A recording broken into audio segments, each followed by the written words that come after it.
El Señor les bendiga una vez más, el pastor Francisco Teodoro. Que la gracia y la paz de Dios sean manifestadas en cada una de sus vidas. En esta oportunidad quiero compartir el momento, el escenario donde Dios se revela a la vida de cada persona.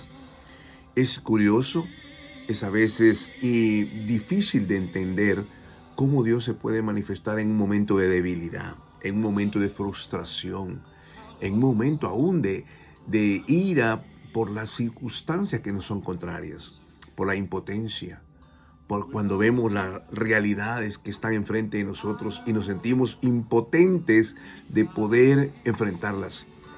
Hay un hecho impresionante en el capítulo 3 del libro del Éxodo. Moisés ha estado por 40 años en este lugar que es el lugar del desierto de Moab. Es un lugar difícil, totalmente ajeno a las circunstancias donde él fue criado. Él fue criado por su mamá en el palacio de una manera sobrenatural. En ese momento Moisés no entendía absolutamente nada del propósito de su vida.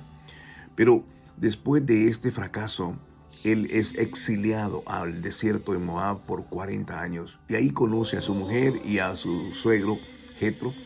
Es un ambiente que no es apropiado donde él ha estado acostumbrado. Es un ambiente diferente. Y él desarrolla una actividad de pastorear ovejas.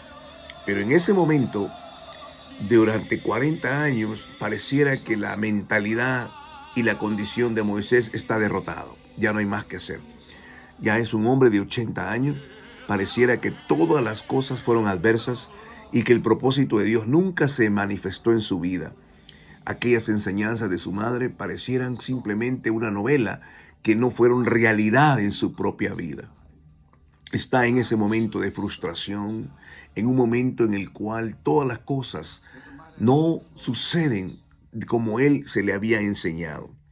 En el capítulo 3 del libro del Éxodo, la palabra de Dios nos dice que mientras él estaba pastoreando las ovejas de su suegro, allí en Madián, llegó un momento en que se le apareció un ángel y en una llama de fuego y le dijo, Moisés, ahí lo llamó.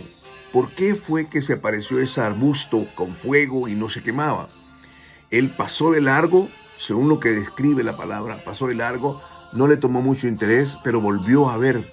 Él volvió a ver para otra vez. Y cuando él volvió a ver, se dio cuenta que el fuego no se apagaba. Algo sobrenatural estaba pasando, algo del cual él no lo podía entender. En ese momento él se acercó a la zarza. Ese momento es fundamental. Hay momentos en que nos quedamos frustrados viendo las heridas, viendo la frustración, viendo las murallas que están enfrente de nosotros. Todo es contrario. Pero es en el momento que la palabra perseverar toma sentido. Es cuando tenemos que luchar, es cuando tenemos que avanzar.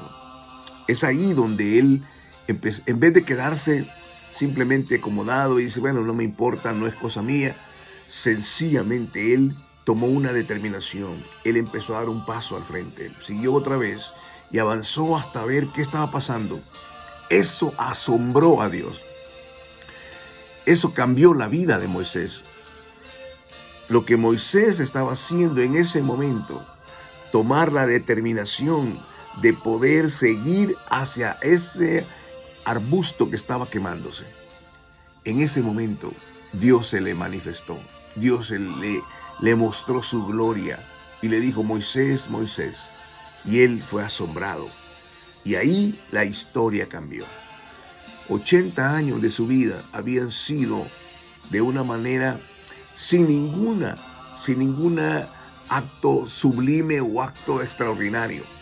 Pero ahora Dios estaba abriendo una oportunidad. Él había preparado a ese hombre para este momento. Y en ese instante la palabra de Dios dice que cuando él se presentó y le dijo, en el versículo 6 dice que luego, yo soy el Dios de tu padre, el Dios de Abraham, el Dios de Isaac y el Dios de Jacob. Entonces Moisés cubrió su cara porque tuvo miedo de mirar a Dios. Ese es el momento clave, cuando él se ve asombrado de ver a Dios. y cómo Dios se le muestra: yo soy el Dios de tu padre, el Dios que tu mamá te enseñó, el Dios en el que tú has creído, el Dios que ha estado al cuidado de tu vida. Ese es el Dios ahora que se revela a tu vida. Muchas veces, queridos hermanos, nos sentimos impotentes, nos sentimos necesitados, pero ahí es cuando es el momento de perseverar. Avance, siga adelante, confíe, porque Dios es Dios verdadero y real, y Él no le va a fallar. Que Dios les bendiga.